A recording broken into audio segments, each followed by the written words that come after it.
folks, welcome back for another episode of Our Journeys. And we are watching D13 with his Sorcerer deck, a deck that has almost become synonymous with D13. But as we know, that is not necessarily by choice. D13 is trying to amass a greater collection. We have seen him play other decks, but you got to go with what works. And oh my gosh, he is at number 8 now, top 10, D13. Still, if I'm not mistaken, still going through story mode to get the cards from story mode. So once again, just an encouragement to those who may be starting out. You don't have to buy. It's not a pay to win game. You can just go through organically, pick up the stuff as you go, and you too can be a top 10 player if you got the skills. I have all the cards pretty much that I want to play, and I still can't get there.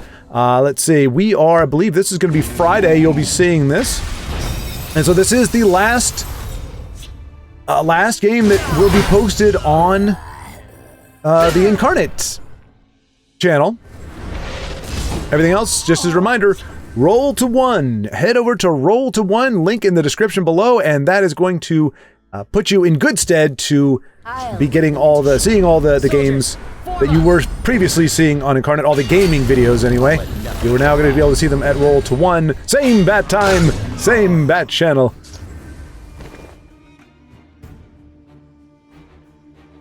I have decided I am going to I'm going to start doing a video series, probably 10-minute episodes. I don't know how many a week I'll do. Probably as many as I can fit in. And it's going to be about storytelling. Particularly, I thought it was going to be for a screenplay, but it's actually looking more like it's going to be a novel that eventually I'd like to make into a screenplay and adapt it, but I think I am going to have to go the novel route for several reasons that we can talk about in those videos. But my only rule is I can only make a video after I've written for at least 1 hour. So I have to sit down. I don't have to get something on the page, but I have to sit down with the purpose of writing for 1 hour, at least, up to that point. Before I can make the video. So it's going to kind of try to prod me to write in order to talk about it, which is also in turn hopefully going to help to motivate me to write. So that'll be coming down probably starting next week. That's one of the reasons I'm trying to get a jump on this. You're going to see a different me. Oh, Major! I wasn't done talking. We were just getting everything set up. And we join Ugnip Friends, running a Redoran deck up against Aeolus, running the Centurion. Well, he's not running the Centurion, he is the Centurion, meaning he has 100 wins under his belt with a neutral deck. Very impressive, and he is just on the brink of being in the top 100. Ugnip working his way up, 3-6 down. If I recall correctly, my memory is shifty, but I do believe Ugnip had been away from the game for a while, is just coming back into it, and this is where he ends up. I think this may be his first season back, possibly second, but he's already up at, he's in the top 400, and just got confirmation there. D13, as I said before, when I said that deck has become synonymous with him, it's not because he, chooses to run it. That's really all he can run at the moment. So, well, one of the few that he can run with any kind of efficacy. So, kudos to him for that. But hopefully, we can figure out a way or get him some cards, or he can just build up that collection so that he can start running other decks, not because I tire of it, but just because I know for him that's part of the grind is just, my gosh, this thing is, this is all I got to play. So Ugnip, trying to build towards his conscription. He's got the Grummite to be able to come down in the next turn. Let's see. I think he was just asking me. No. And I will let him know as well in chat. But no, D13, definitely not. You play what you want to play, or you play what you gotta play. Nobody should be, unless you want to, do not curb your content for me. I'm here to watch you in your native habitat, with the deck you want to play. I'm here for that. I'm here to see that. So unless you're like, hey, I want to show you something else, or hey, would you like to see something? I got nothing going on. I just kind of want to do whatever. If that's the case, then yeah, I might give you something. I'll probably be, hey, can you jump into a versus arena? Folks like versus arena. Otherwise, play what you want to play and or what you need to play. Don't. I am a fly on the wall. A fly with a hat in this case, and a shirt, and a pair of earbuds, and a microphone, and some technology, but a fly nonetheless. Let's see. So Hilo is essentially Redoran minus the willpower. And we'll see how important that willpower is to victory. Right now, it's looking pretty important. Although he does have quite a big board, we can't really... And I believe Aeolus, if I'm not mistaken, Aeolus is a name I recall from back in the day as well. But, you know, you cannot overstate just how big of a board he has. Or not overstate it, but you can't underestimate. He's got 7, 8 in the field, 8 in the shadow. That's 16 total. He is going to make the trade there, but his Blood Dragon cannot shift lanes. I might just on GP craft a premium Blood Dragon. Just because I feel like that's just... he was one of my favorite cards. I don't know if we get him as a legendary after the story mode or during the story mode at some point. All I remember is having him and loving to play him. And maybe I got lucky with a pack or something and I got him. He was one of my first legendaries. Beautiful, just a beautiful card in general, encapsulating the full majesty of the game. Ooh, and so, or like I said, he's down but not out. Ugnip really in a kind of a... Well, luckily he's got that drain on the board. He's got that 4 for drain. He's not only hitting for 9, he's healing for 4. That's very important right now, because Aeolus is going to be able to squish his sower. So he's going to be able to do 5 damage. And the deformed Homer Simpson Grumite with a big whiff on action, so unless Aeolus just pulled one, everything he's got in his hand is an item or a creature. The item part should scare you. It scares me because it means he might be able to do... He's going to be able to... Well, luckily that is a guard. I mean, Ugnip, I think that was a fantastic pull, or a fantastic play. He's had it for a while now. But that was... He needed a guard in that lane. Aeolus can't really afford to squish the sower now, because he needs to be able to do that damage. I think he's going to need to do that damage on the Grumite. So it's going to be 5, but he can't hit and then squish it. So in other words, it goes from being a 10-point to a 5-point play. And now Aeolus has to be on the aggressive. And okay, he is probably going to squish it still. And it's going to get it close. Oh, wow. Oh no, is he going to do it? No, he's not. He's going to be 1 point short. What a finish. Ugnip gonna close it out in a nail biter. Yes, sir. That well said. Well said.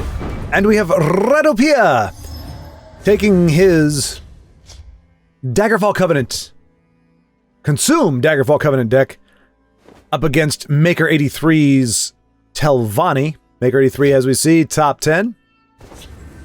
Ratapia, top player. 20 ranks below or above. I don't know exactly how you're supposed to say that. He's at 66 and Maker is at 86 for any of those of you watching without visuals. Let me paint the picture for you. It's like the difference between doing TESL for, you know, a traditional audience and doing one for like a radio audience. And Shrieking Heart comes down 2-1. Shrieking Harpy. Crocodile comes down 3-5. Equips the Khajiit Warhelm. Making a 3-5. Necromancer's Amulet comes down. Nice, pretty premium.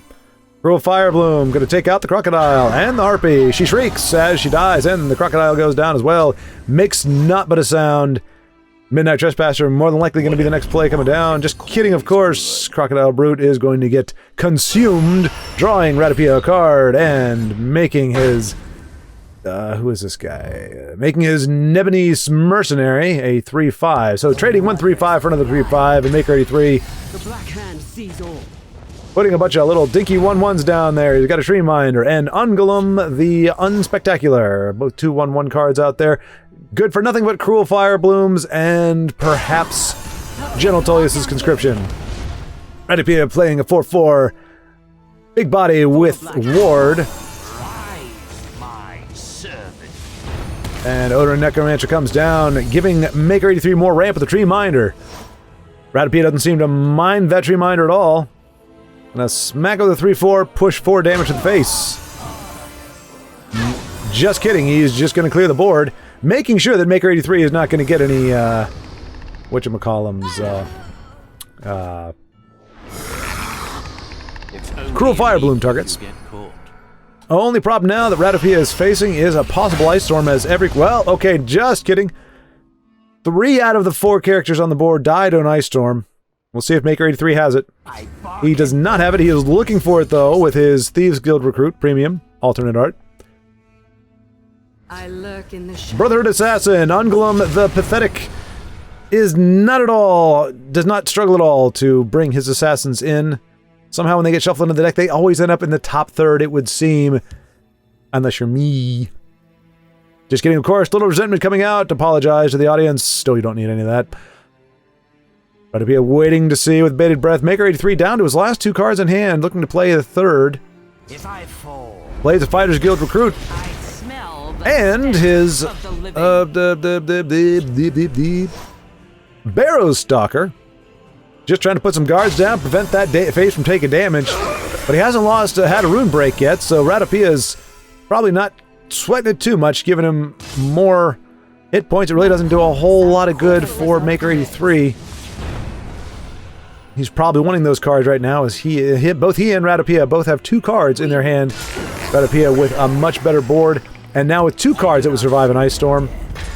Must I do everything myself? And the Talani Catspaw, one of the big fuel cards of the deck coming down for Maker 83. And doesn't look like, unless he's going to top deck a... who's it? Cruel Fire Bloom,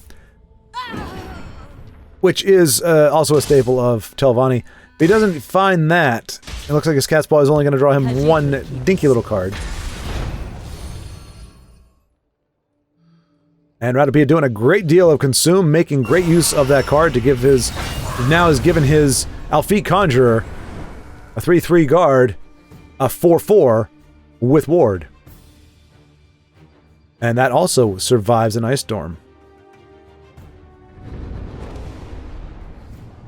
Ratapia using Midnight Burial creatively to put more draw in his deck. The crocodile, whatever it is, the 2/2 Crocodile, that when consumed draws cards, he has now many of them back in his deck. He's got plenty of ways to draw. He just has to, he has to draw certain cards in order to draw that card. But Sorcerer's Negation hits the Alfiq and allows Catspaw to trade in favorably, or equally, I should say. Maker now up to 24 health. Dreamminder comes down again. Dreamminder, the MVP, can't seem to get that thing off the board for very long. Ratapia now with the Skeletal Mage and Garnag in his hand. May very well see the Skeletal Mage come down to take out the... Oh, and he triggers a Prophecy. And his 3/4 Kitty Khajiit, Discerning Thief, is now a Discerning Mummy with no cat-like features, and in fact, no cat-like... Nothing at all. Just swaddled in toilet paper.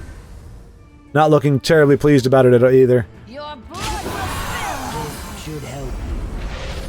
And Shadowfen Priest coming down in a very timely way to silence the Garnag that just hit the board, preventing Maker 83 from playing with more than 7 Magicka. Maker 83 leading the top 10 charm to life.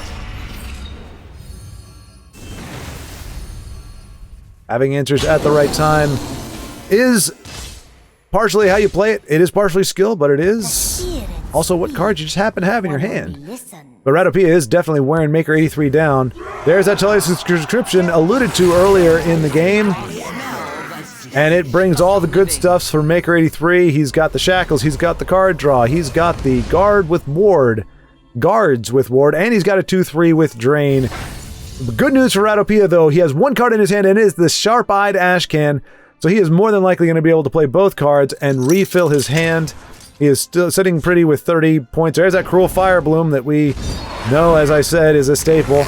Takes out the lesser of the targets. Garnag is still on the board. Silenced though he may be. And unfortunately, Ratapia is going to have to ditch his skeletal Mage.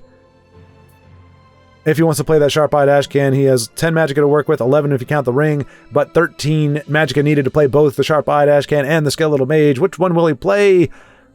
I think it's going to be the Sharp-Eyed Ashcan. I think he needs those cards right now. Unfortunately, Maker 3, now with 7 total cards on the board, that represents 7 health with that Necromancer's Amulet on the board, so he is going to effectively be up to 17 by the end of the turn, and if he's got another Conscription, things are going to start slowing down for Ratapia, but Sharp-Eyed Ashcan is the ideal card to have. Doesn't get a lot of love, doesn't get a lot of play these days. But it's good to see it here. And who could blame it? He's got a ridiculous spiky crowny thing on his head amidst either receding hairline or a purposely minimalistic hairline. And there goes Maker 83. He's back up to 9. Ratapia with 3 cards in the shadow lane. Make that 2 cards in the shadow lane. Maker 83 back up to 11. Another Toyous Conscription. I called it here. This is how the game rolls. Not quite as impressive, but Maker 83 is just looking to be able to abuse that. Well, not abuse, but to use to great effect that Necromancer's Amulet. Getting tongue-tied here. Trying to talk radio, and it's not working out too well. Now, Ratapia can play a Soul Revenge and a Sharp-Eyed Ashcan, and just ditch an Enraged Dragon Knight, which might enrage the Dragon Knight more. But they had it coming. Everybody knows Enraged Dragon Knights are kind of dicks. Goodbye, Enraged Dragon Knight. Hello, and Enraged Dragon Knight comes back! Says, you can't keep me down! And is joined by a Headless Zombie and a Discerning Thief. Maker 83 with now a ton of cards in his hand. And there's that second amulet, and that is going to be GG for Ratapia. I hate to say it, but in my experience, folks, there is no coming back from 2 amulets when you've got a Telvanni list with full of cards. It's just the way of the world. It's the way it works.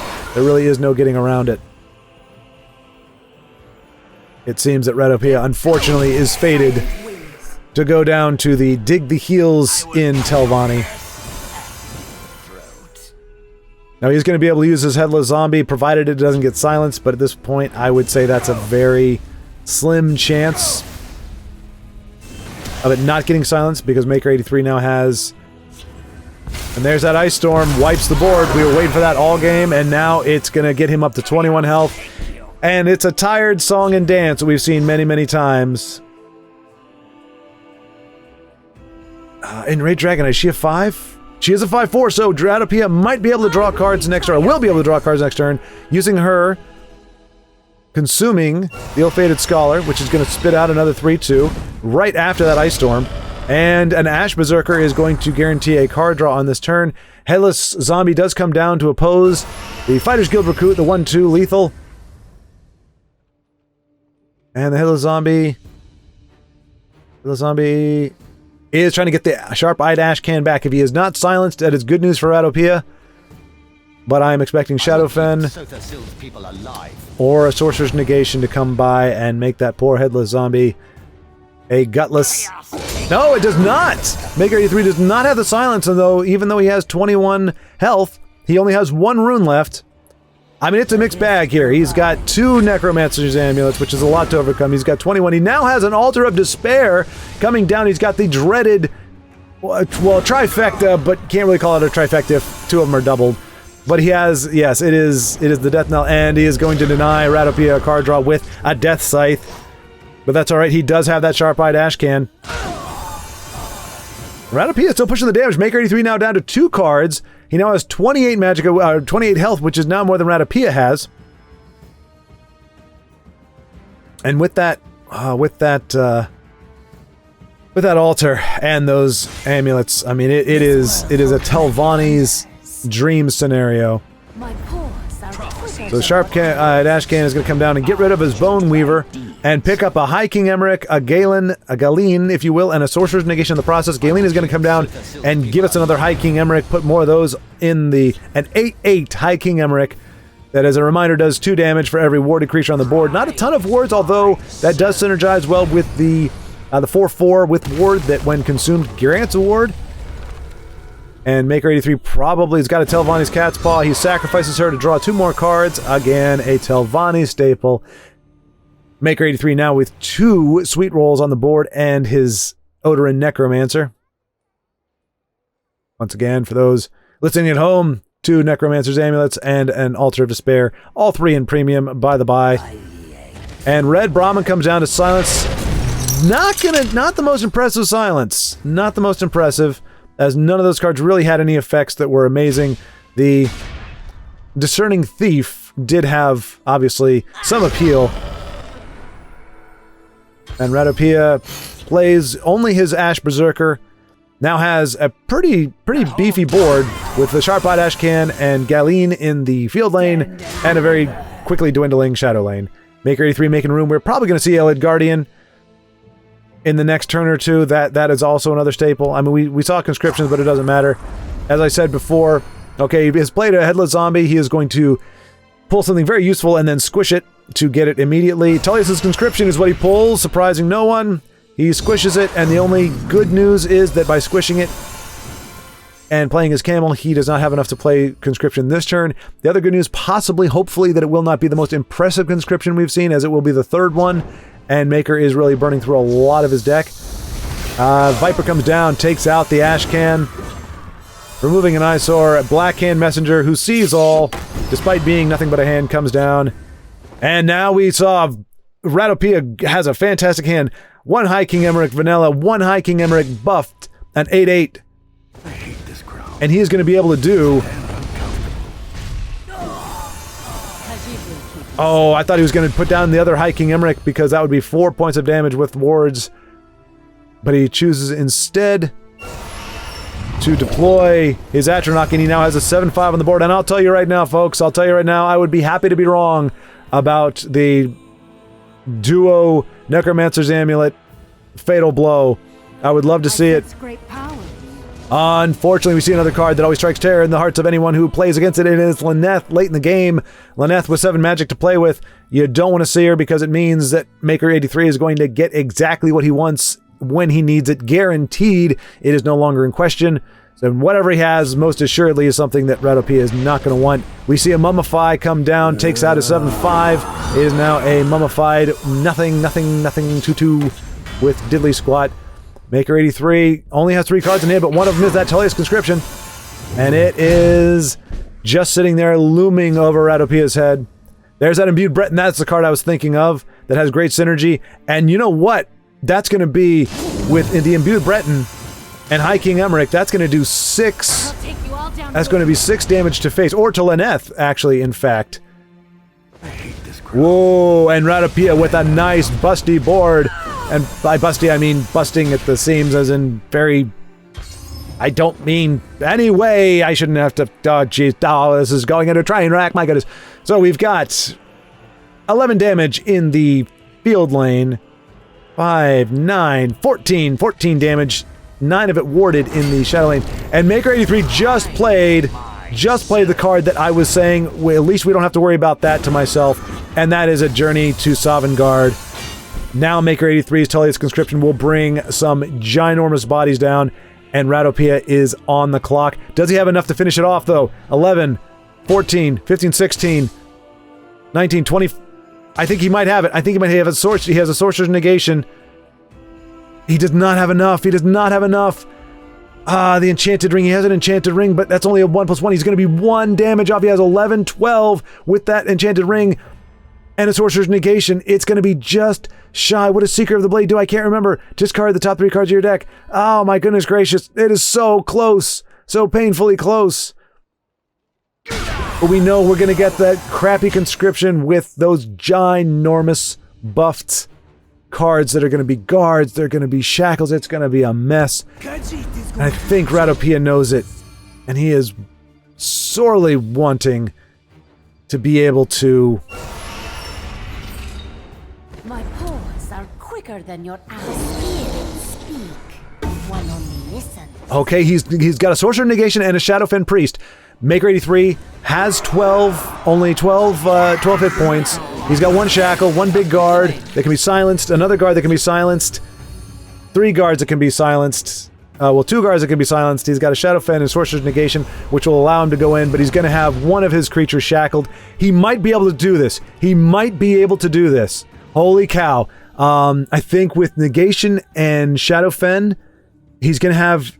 Let's see, he's only going to get 1 shackle. And that is probably going to be the 8/8 Emmerich. So he's got... but he's got 3 guards. 3 guards. The board is a mess, folks. I can't describe it to you. The Carnage. Oh, the Carnage! Nothing but ginormous bodies. It is a guaranteed 1-turn kill, and Maker 83 is going to burn as many as he can to get as much life as he can. Doesn't care. whose life he crushes or who he hurts in the process. He just needs that life total to hold off Ratapia for one more turn, because he is most assuredly going to pull this off. Pull off a win on the next turn. And now I think he's put the game well out of reach for Ratapia. He continues to squish. He has so many cards. Oh my gosh, this is frustrating to watch if you're a fan of Ratapia, which I happen to be, and of course that's no secret. This is incredibly frustrating to see him come so close within 1 point of damage, and Maker 83 just has a ton of low cost cards, gets his health back up to 20. I do not envy Ratapia here, but he is a very talented player. Let's see if he can find a way through. He's got to get through 4 guards. He has 2 silence effects. And he also has to worry about the Counter-Strike from Maker 83. I mean, that was just an ugly, ugly turn. Just everything in the world just handed. Oh gosh, it's heartbreaking. It's heartbreaking. There's no joy for those in Mudville. I said it before and I'll say it again. Double Necro Amulet on a Telvanni list. Sad, sad state of affairs. This should help you. Alright, so he does Shadow Fen all of Maker 83's health. And here's the thing, folks. Ratapia can do 8 damage in that shadow lane, in that field lane. He can squish... No, he can't squish a Sower. He can play a Sower, he can't squish it. And Maker healing back up to 19. He'll go down to... Okay, nope. And yeah, Ratapia doing damage control now. What just needs to survive this next turn. We're probably going to see a Sower of Revenge in that shadow lane. Oh no, is he going to put it in the field lane? I mean, he probably wants that firepower there. There he goes. Alright. Draws another card. And so it doesn't look like Maker 83 is going to be able to make his push this turn, which, unless he's got silence.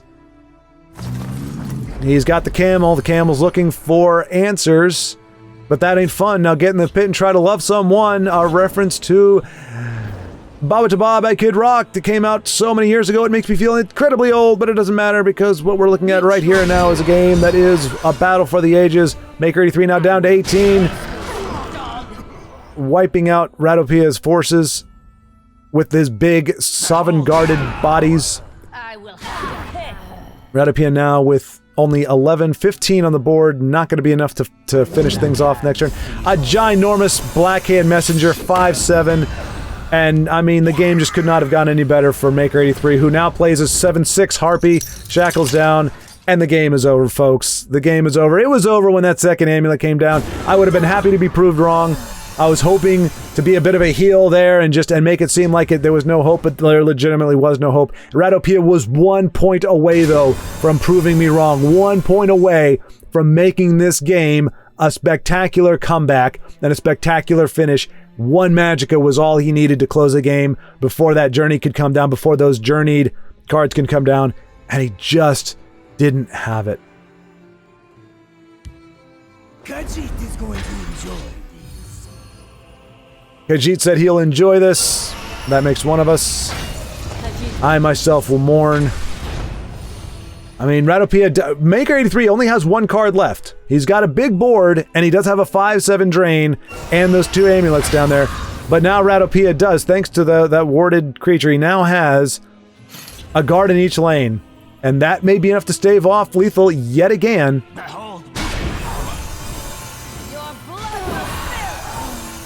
And a 7/6 Harpy is not enough to trade with the High King Emmerich, so it's going to be curious whether or not she goes face. And it looks like Maker 83 is going to hit with a Blackhand Messenger. He must have another one. A 5/6 Sweet Roll comes down, ladies and gentlemen. A 5/6 Sweet Roll. This is a spectacle, and a complete spectacle and butchery of the game. And a Sweet Roll is garnered from the altar, and we are probably going to see High King Emmerich. No, I thought he was going to trade with the Sweet Roll. He does not. He plays his Crocodile. Maker 83 no longer has anything close to lethal on the board. If he has another conscription, though, my goodness gracious, and I wouldn't be surprised if he does. Red Brahmin, 10/10. Red Brahmin comes down. Maker 83 now up at 41 health and a second altar. And he's going to trigger that, and the cycle continues again.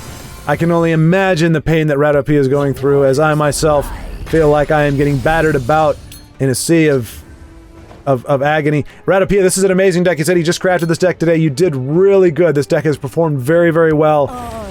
Those enchanted rings, though, unfortunately, those were what we had in hand when we, you know, what we needed most.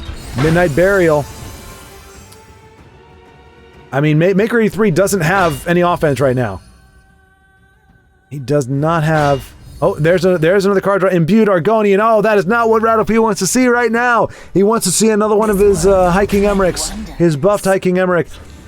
And he throws down his Imbued Argonian to come against the Tree Minder, who we are seeing now for the 27th time this game. Galen the Cell Shelter, 8/8. The thick-bodied Galen takes to the board, and it just seems like the nightmare will never end. But Maker 83 has drawn nothing but sweet rolls. Ratapia does admit a mistake on turn 8. And there is the Elid Guardian that I said before, and of course that was the last card that Maker 83 had in his hand. And Ratapia, though, Ratapia has taken it well. He said that his misplay on turn 8, and you'll have to go back and look. We'll have to go back and look and do a dissection. He said he should have played the skeleton. And I don't remember what he played instead. Oh, instead of burning that skeleton, I think, and just using the Sharp-Eyed Ashcan. That, I believe, is what he said cost him the game. But he's taken it all in, you know, in owning the responsibility. He's not looking to make 83's draw what he had to play. I'm seeing it all, of course. But I mean, it comes to no surprise, honestly, that this is we've seen this dance so many times. It's almost I could cast this in my sleep. The Ratapia just saying, nope, this is where I messed up on that turn, and I think that's what cost me the game. And you know what, folks? It's much easier to lose a game. It is much easier to lose a game when you know you made a mistake. The mistakes hurt, but the mistake means that you had the possibility, you had the potential, and it slipped through your fingers, versus just knowing that the random whims of chance either gave you the win or stuck you with a loss.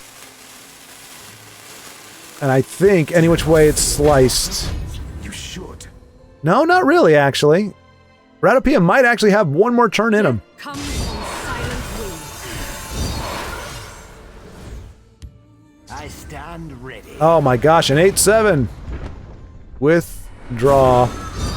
Perfect with the altar. And a Tavani Cat's Paw, of course, draw. How many cards does Maker 83 have? I feel like they've gone through it all. And another Elid Guardian, and Ratapia has had enough. Good game, sir. Well fought. You are up against impossible odds. Okay, so this is my early attempt at a Imperial tribal deck. Not really looking to climb ladder seriously, otherwise I wouldn't be playing something dumb like this. But just want to have some fun with the Legate, who basically, I think she's a 3/4. You stick her out on the board.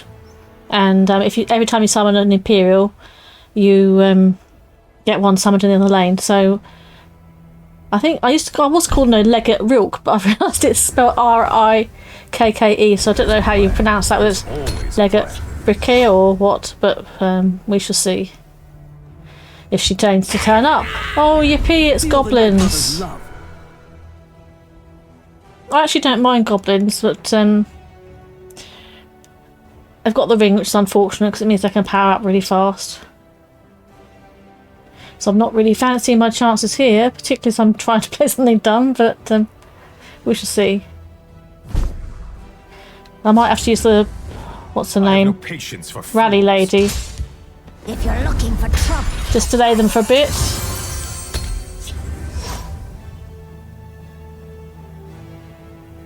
See, I've got lots of nice cheap cards, so why I had to draw a 5 cost at, well, I generally keep, if I get some removal, I try and keep at least one bit of removal in case of things like invade, but I'd much rather have had a bolt, to be honest.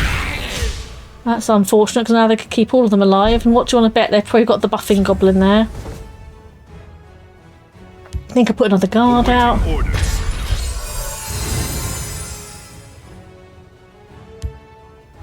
We are ready for anything. Do I trade? Well, let's just see how You he... won't foil my plan. Trouble is... Oh, this is going to go well. This is going to be the one that takes another... a 1 off, isn't it? Hippie, not. See, the trouble is they're going to be aiming to hit face a lot. I'm kind of want to keep up with them, so I'm kind of obliged to hit face. And look! Perfect draw. I don't really have much... I don't think I've got any drain in this deck. Apart from the 1-3 guy. What's it? I don't even know what it's called. I think I only put him in because he's an Imperial. Yeah, I bet they're gonna... Yeah, God goodness knows I'm not allowed to have 1 point of drain on there, so they've got to deal with him, haven't they? Sharpish. Feel the Night Mother's love. Yippee. I'd like to be able to take out that button goblin, but I probably need to just shore up my numbers so I can play the... Oh. Look at this, there's loads of 2 costs and 3 costs in this deck, and I'm not getting any of them. The blood of Cold Harbor runs through my It's really annoying that my pain in the butt can't be buffed. Just 'cause I haven't got enough swarm. There's plenty of swarm in here.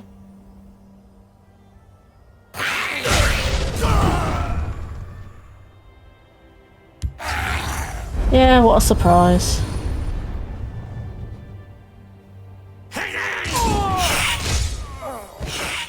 Right, now I'm going to have to Black Worm just to get a guard out, aren't I?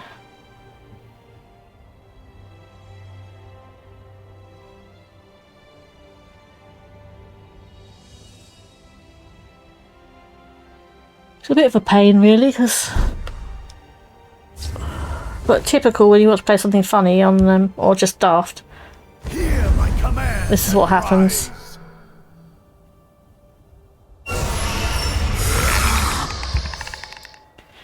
Where's the legate, though? I mean, she's taking her time getting here, isn't she? Your orders.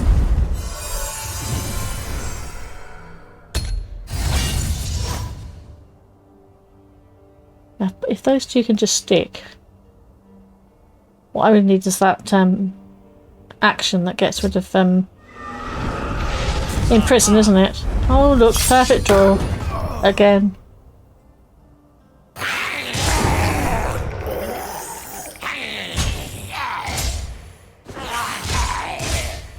Feel the Night Mother's love. Not even a guard that I can steal guard off, is there?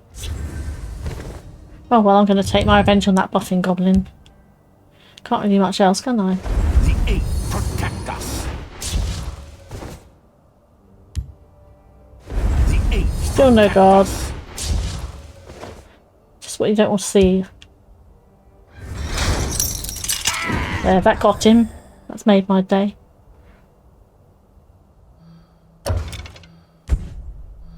Khajiit is done for. So much for having fun on ladder. And we are treated to a treat, joining Ratapia again as he bounces back with amazing... I'm gonna try... I'm not gonna cast this one like a radio guy, so that was fun to do, but boy, that's a mouthful. So the great thing about this, 2 of our friends, Io against Ratapia looking to make a comeback, and literally, like he just said, I said, hey man, he said, that was a tough one. And I said, yeah, it's, you're really up against it. He said, yep, but check out this next one. So just really bouncing back, and that, I think, almost more than anything else, as I said before, is the demarcation of the people that we see frequenting Legend that are at the top of their game. It's the people that don't get rattled, the people who don't get phased, who don't get down about their losses and about how the games go. They recognize that it's the way of things, and it's not just saying it, because I can say it. I can say that's just the way the game goes, it's just how things go, but until it's internalized here, I don't know if you can see, I'm pointing at my heart right now. Well, kind of at my heart. But until you can internalize that and you understand, just like life isn't fair. When you know that life isn't fair, you complain a lot less about things that happen in life because you just know that is part of life. It's only illegal if you get caught. There is no rhyme or reason. People can... Oh, Ratapia, throwing out a taunt now. My victory is assured, he says to Eye the Rest of the Storm, who says, well played. Eye the Rest of the Storm now playing what we can see is a terrifying... Oh, and we have skeleton on skeleton violence as the hallowed death priest, which maybe not be skeleton, but kind of looks skeletal, comes down and turns the skeleton mage that Ratapia had into a mummy. And we had a little comment here. Oh, okay. That taunt. Okay, Ratapia did not mean to taunt. Ratapia, I don't know if he and Io know each other. I think they do, because Ratapia said 2 of your friends. So Ratapia knows that Io. Oh, maybe because he's seen him on the channel. So I don't know if these two know each other at all. But that was not an intentional taunt by Ratapia. He did not mean to emote that, which I can believe, because that's just not the way of things. But Io, you know, kind of diffused the situation. Just said, okay, yeah, that's cool. Whether it was received in jest or not. But it is a treat to be able to watch two people, because no matter who wins this game, I will be happy. It's a win-win situation for me as a spectator, although our worthy opponents here are definitely fighting for their very lives in this particular match. And so you can't see it, but I actually displayed. They have they're the metal posters you can buy. Io's avatar is one of the ones you can buy, and so I actually have a. That's about, I don't know how big it is. I can't remember the measurements. I think it's like a 2x3 essentially. Poster of her, because it's just really good, and I think it really captures the Skyrim vibe. You know, it's a wintry landscape. You know, she's got blood. She's got that nice sword that's broken, and yeah, she just looks really good.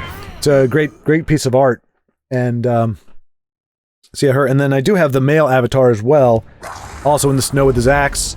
I haven't found a place to hang that though, which is a bit ridiculous. But I wanted to make sure I got it, because sometimes Displate has things that don't stick around. I wanted to make sure I got them before they vanished.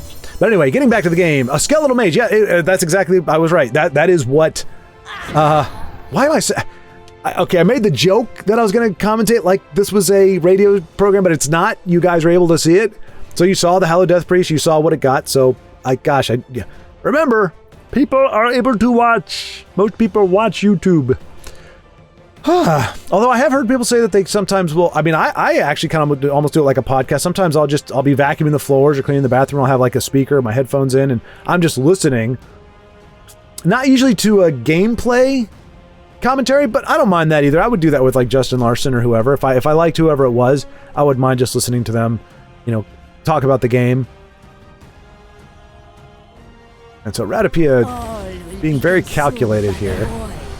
And it's very cool. Io is playing, I mean, we got off the Conjure, but for the most part, it seems to be a very, you know, haunted, bony theme deck. He's got a Bone Colossus on deck. We'll probably see that come down this turn, because Ratapia has presented a pretty decent Shadow Lane. What else would Io play? Okay, he's going to go for the Alfik Conjurer, and that does put a purple and blue down. Can he do? He can't do that and the Telvanni Oathman. He wakes the dead, and usually people will pull, well, okay, he's not running the full suite. I didn't see, what's his name? Oh boy. Ratapia beseeching the gods.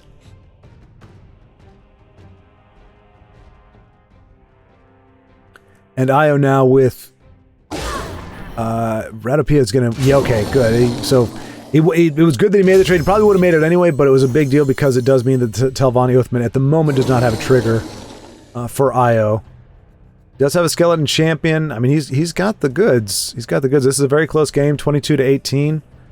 And I'm talking like you guys can't see the screen again. I feel like a schmuck. My paws are quicker than Discerning Thief and Headless Zombie. Don't want to get those two mixed up. You don't want a Headless Thief and a Discerning Zombie. That would be a debacle of epic proportions.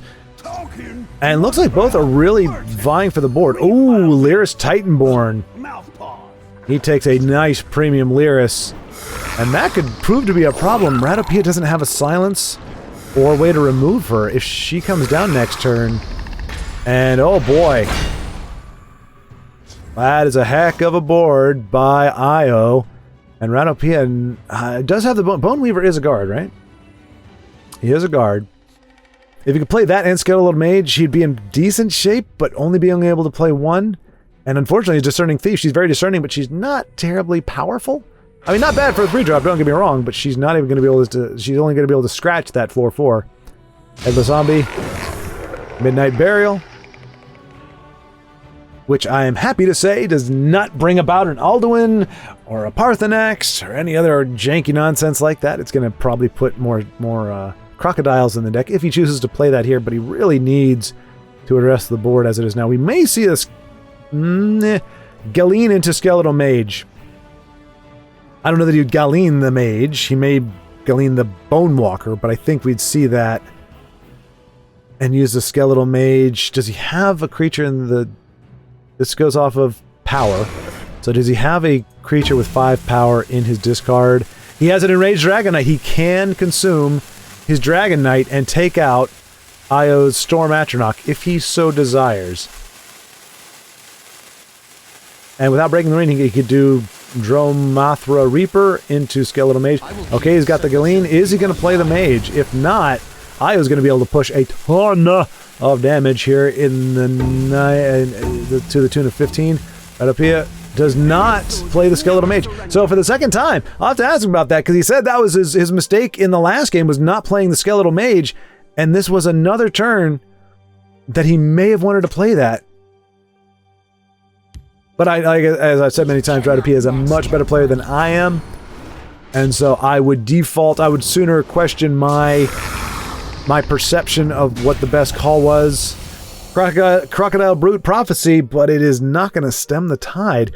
Okay, he's going to play it in the Shadowlane to try to tempt Io to trade with it with the 4/4, and he does, to maintain his board presence.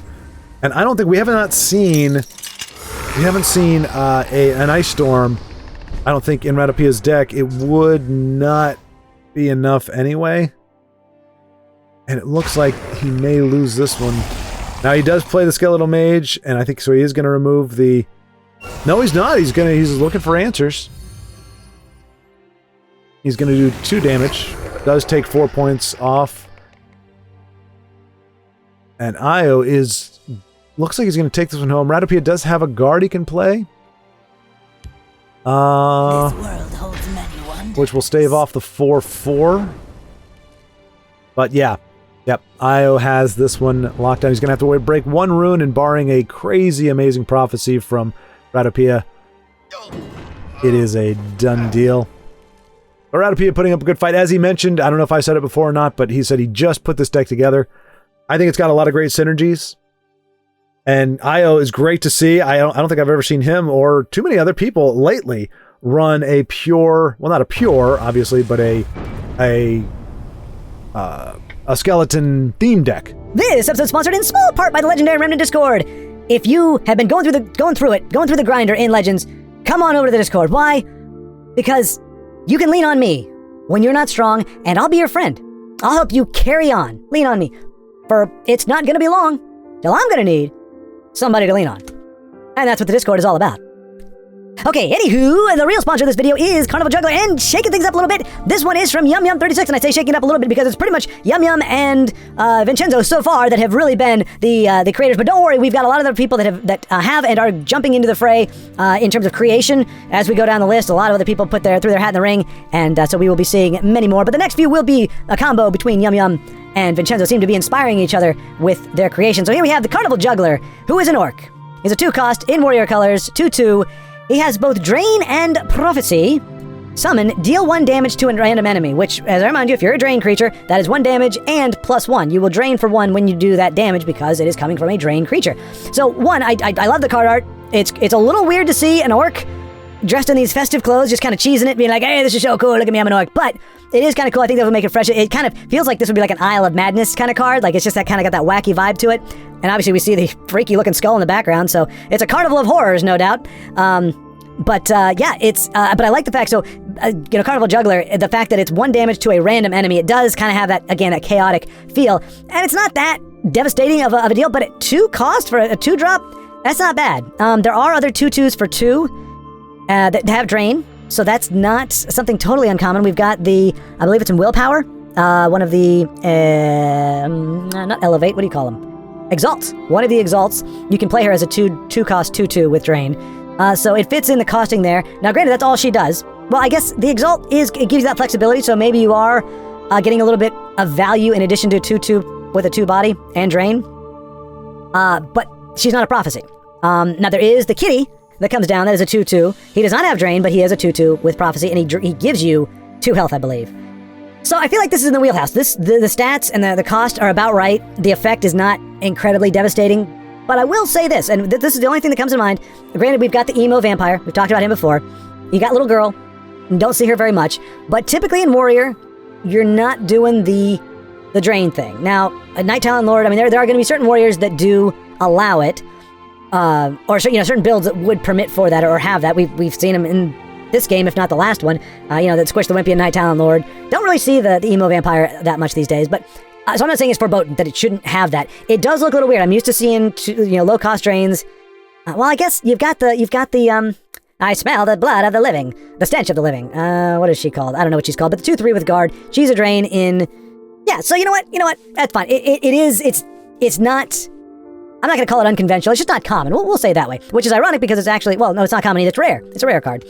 But yeah, I think it works. I think the cost works. It's interesting. I wonder what Yum Yum had in mind for this. If there was some kind of shenanigan he wanted to pull off, what inspired this particular deal? The fact that it is 1 damage random, I think, does mitigate a lot of its deal. Because I mean, it could hit a ward. It could hit a creature you don't want. But I think this is probably a card that you would see in an Ebon Heart deck. That's what I think this card is meant for. I found it out, Yum Yum, I've got you now. That's what this is for. You didn't put it in those colors, but that's what it's for. It's there, at least as I'm seeing it now. It looks like it's there to help the Ebonheart control survive a little bit longer. It's another option, another low-cost option to contest the board, do a little bit of drain, do a little bit of damage, goes well with a Leaf Lurker, and other cards, can do a ping of damage here and there. Change the board state a little bit. That's where I think this card would find its home, is in Control Ebonheart.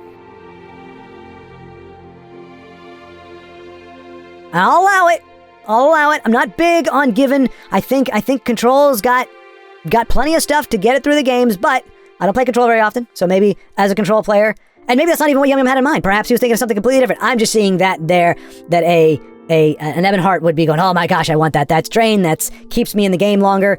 And like I said, it enables finish-offs and Leaf Lurkers and other ping activated effects to get in there. It allows the draw from the 3/2, provided again that it hits something in that lane and yada yada. It's random, so it's definitely not broken. I think it's fine. The cost is fine. I like the idea of the card. I like the art. I like the zaniness of it, like the Isle of Madness type vibe. It's good looking. It fits as well into the TESL world as I think an Orc Carnival Juggler could. And for that, I thank you, YumYum36, for bringing it to our attention, letting the mind wrap around it a little bit. What do y'all think? I think in terms of stats and everything, I don't think there's any question there. I just wonder if this would just fall too much into giving Control more very delicious looking options, and I don't mean that in terms of obviously visually delicious, but just statistically delicious options to prolong their life and make it harder to close the game out before they can do their shenanigans. I think they may be well enough equipped. Maybe if...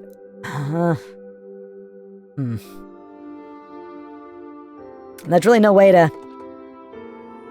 I mean, I don't know that it would fit any better in Sorcerer, but if half of it has to be intelligence, I think it alleviates that concern. But then it plays into Telvanni.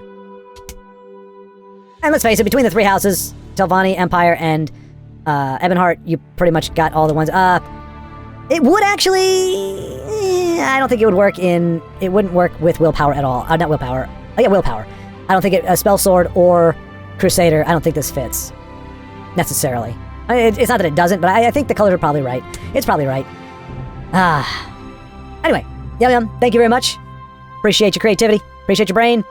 Thank you all for taking a gander, and now let's get you back to those games. We are joining Carbon77 very late in the game. It doesn't... it's hard to say if it's all decided. Don't know what field he is running. Probably I would say a late game Ebonheart, but you really don't see Fallen Dragon all that often in that. You don't see Fallen Dragon often at all, so this could very well be like a self-harm or a... that would make sense either. Well, we'll see what he has. Io says, when I can't win with anything, I make something cool. So Io's just been having a rough go of it as of late, and so he said, screw it, I'm gonna make a skeleton theme deck, and that's what he did. And the irony, of course, that gets him a win. This day will be mine. So So Carbon really trying to close out this game. This is, by the way, if you didn't notice, this is a... wait a minute. Yes, it is. It is a arena game, which is why I chose it.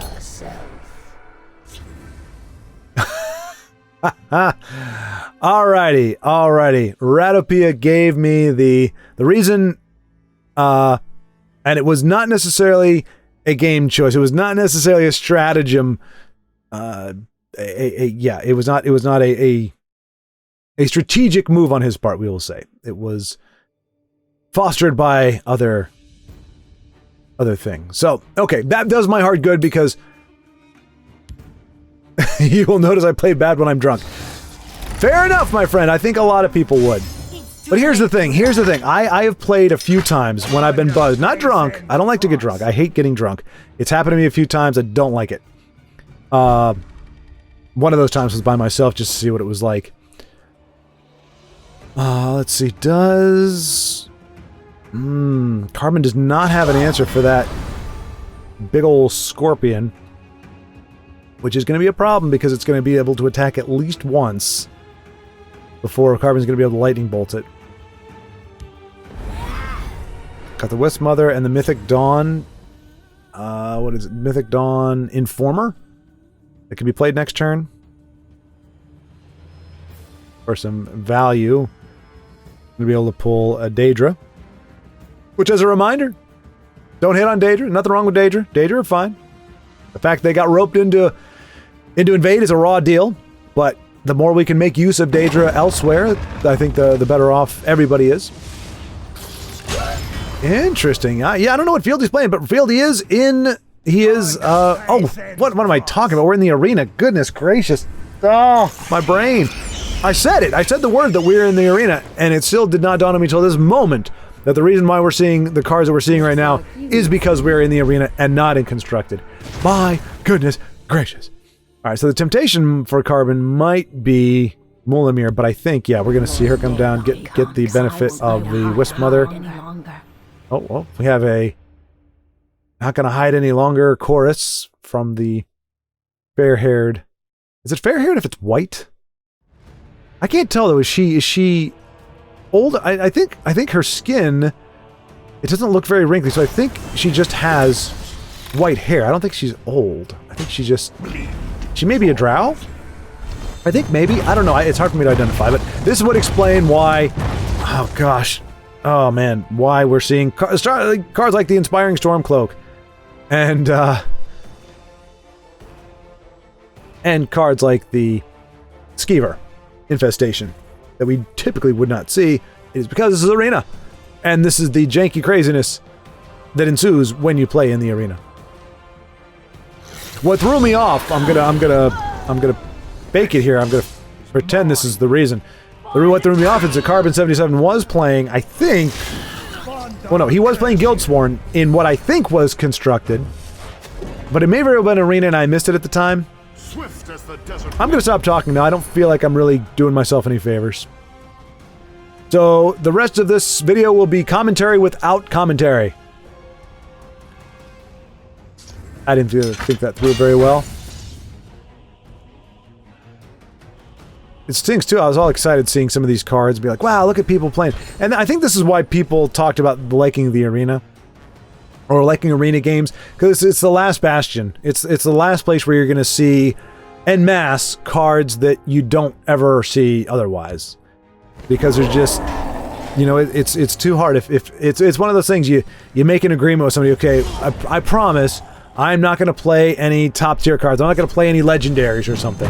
The opponent goes, okay, cool. And then they play like 20 legendaries. And once that happens, you go, okay, I can't trust that my opponent's not going to play 20 legendaries. I've got to play 20 legendaries if I want to be able to compete. And that's the state we're in now. You got, I think, a lot of people, not everybody, but a lot of people that would be willing to play some, essentially what we would think of as arena games, like a hybrid of arena and constructed, in that they choose the cards themselves, but they're choosing them because they don't get a lot of play. They're choosing them because they want to see if they can make some kind of offbeat synergies work out. But you can really only do that if A, you're prepared to lose every single game, or B, or B, you just trust that you can trust that your opponent is doing the same thing. But then it gets hard because, you know, if your opponent plays some card that you think is very meta, you know, not something, you know, obvious like a Guardian, but, you know, I don't know, Daggerfall Mage? It's like, oh, that's meta. And it's like, well, yeah, but kind of not really. I mean, she used to be more meta than she is now. But it's like, okay, well, you got to be able to play good cards. You just, you know, you're building decks more for the fun of it than you are for the win of it. And the thing is, you go into casual, and I mean, granted, I was guilty of this until I figured out that I could use the computer. I could use the, and it looks like Carbon 77, after getting stymied a little bit by Fieldy, is going to be able to close it out with his Guildsworn in the arena. We're going to have a second go with my Imperial tribal deck on ladder. Can't say I fancy my chances against what's probably traditionally Ebb and Slay, but we shall see. I'm going to keep the Bolt in case they have their lethal guy come out. Oh, look, that Javelin's a Bloomin' Stalker, isn't it? Really? You messed up my last game, and now you're going to mess up this one as well, are you? And you can have too much of a good thing, can't you? It's typical for me. I send something away, it comes straight back. What a git. If a Javelin can be a git, that is. Oh, well, it's good to have him. Bright moons light your path. What do you want to bet they're going to put an old Velofi down? That'd be quite funny if they did, wouldn't it? Brave meeting. Oh, they have! Well, that's a prime target then, isn't it?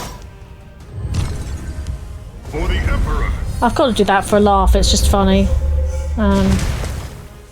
Now, I'll try and get my Rally Lady out next, the Lawkeeper, and then that way we can get full benefit of him. Abno, you're a bit early, mate. I really need some nice cheap cards for my Legion Zero Templar, or whatever he's called, to be able to be a pain in the butt and buff. Should have been more worthy. Oh, that's going to get a Bolt, isn't it? I'm glad I kept that Bolt. Oh, good to have some cheap stuff there. I don't really want him getting buffed, do I? But maybe she'll buff the gate. That'd be quite funny. The makeshift defences, rather. No quarter. Nope. You took a wrong turn. Oh, come on. I just wanted the gate to be there buffed for a bit of a laugh. I just want to keep both lanes full so I can get my Legion Zero Templar down. He's always the right pain in the butt for people.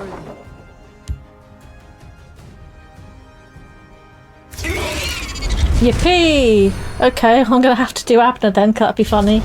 I can't resist it, I'm feeling mischievous. I'm going to have to do Abner. And I know it sounds petty, but it's funny. You took a wrong turn, straight. I'll take them with me. Here we go. This is going to be... This is my mischievous side coming out.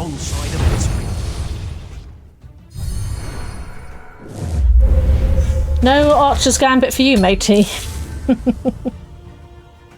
Maybe I can get my pain in the butt out next. I've probably got enough for him and Blind Moth Priest, unless they've got something really nasty up their sleeve.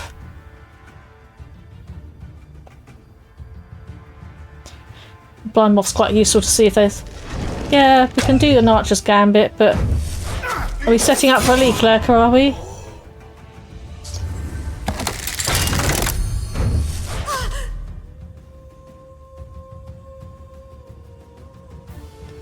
Right, I can... Oh, no, I wanted to get my Zero Templar out.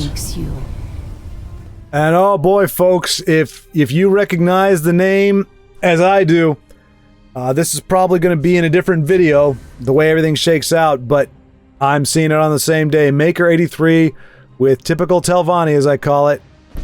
This was the one that went on a drag-out match with... is it Io? No. I believe it was Ratapia. It was Ratapia, yes. Went out in that long game. We know his end game is ugly. It is not something D13 is going to want to mess with. And we just got to hope that he can push that damage quick, get it in there, get it done before we start seeing those amulets and those altars come down. I will keep Sothasil's people alive.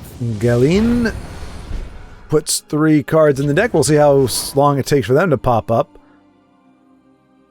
We might see D13 do a shadow shift, get his aspirant out of the way of Galeen, because... Okay, never mind. Okay, yes, he is going to do that.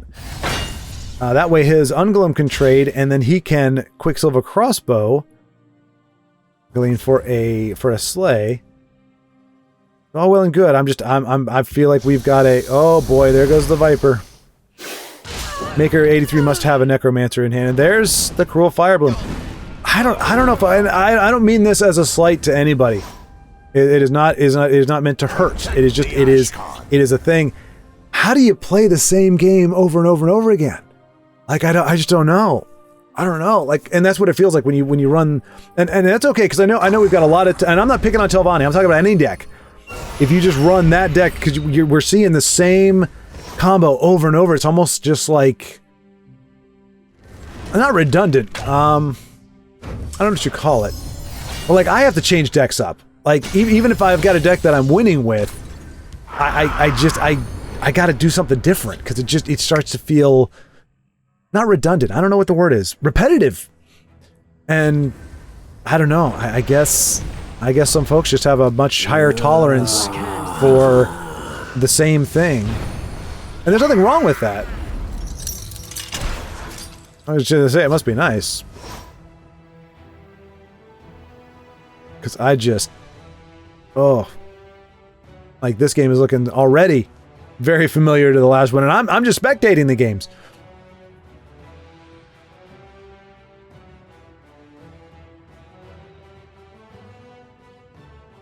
I don't know why I had a moment of silence. I think I had a moment of silence for innocence, perhaps. I don't know.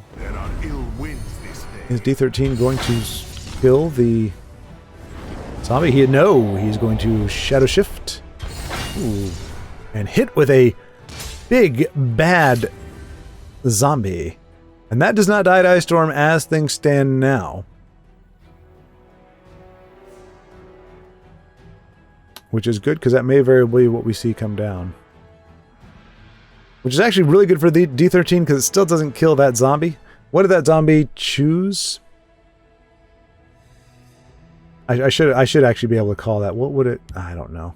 See, okay, that goes actually against my point. If the game was that repetitive, I would know what the hell the zombie is choosing. And there we go! I didn't come here alone. I bet you didn't.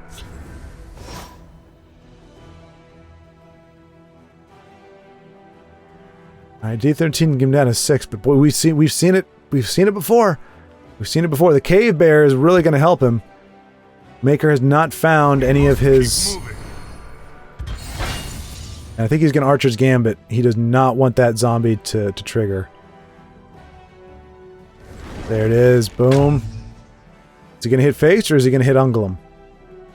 I'm thinking Ungolem, because Ungolem is an easy trade into the 3-1.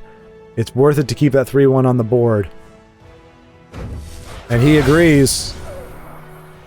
He agrees and is going to hit, and he is going to be 2 damage off. Remember, Ratapia was 1 damage off in that game. And, yeah.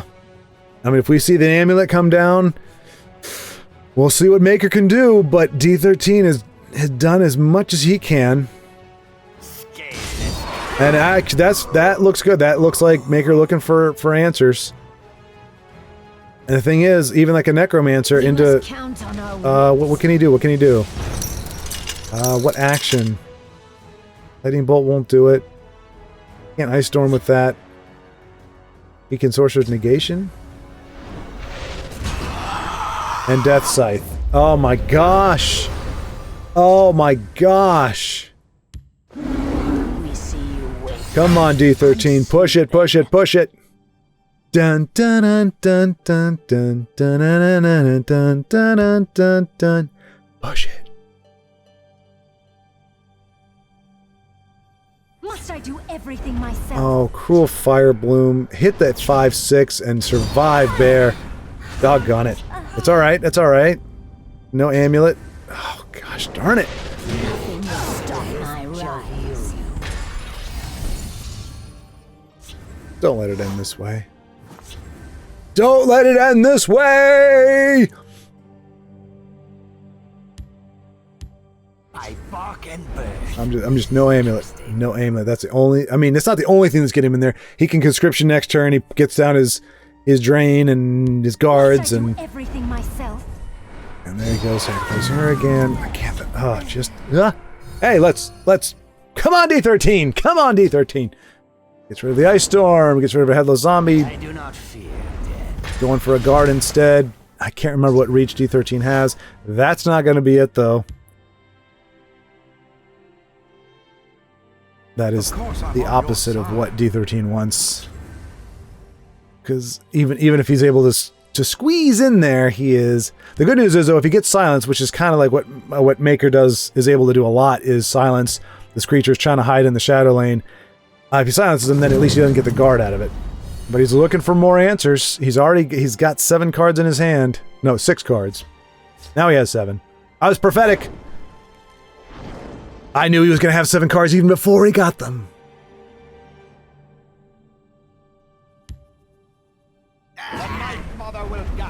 Backhand Messenger, of course he's going to have another one. Oh, he's got the Harpy.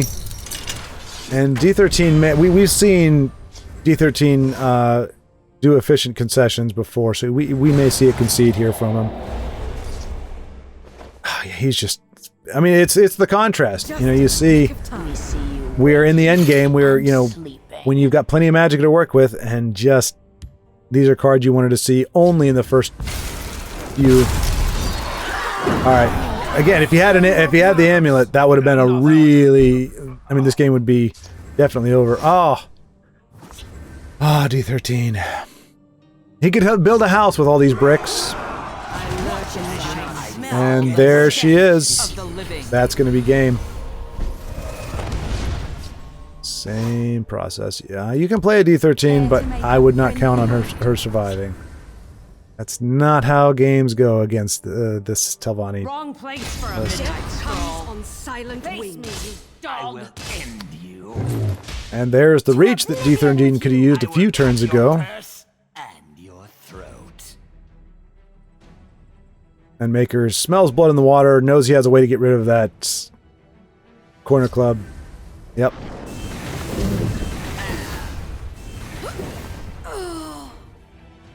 Ah.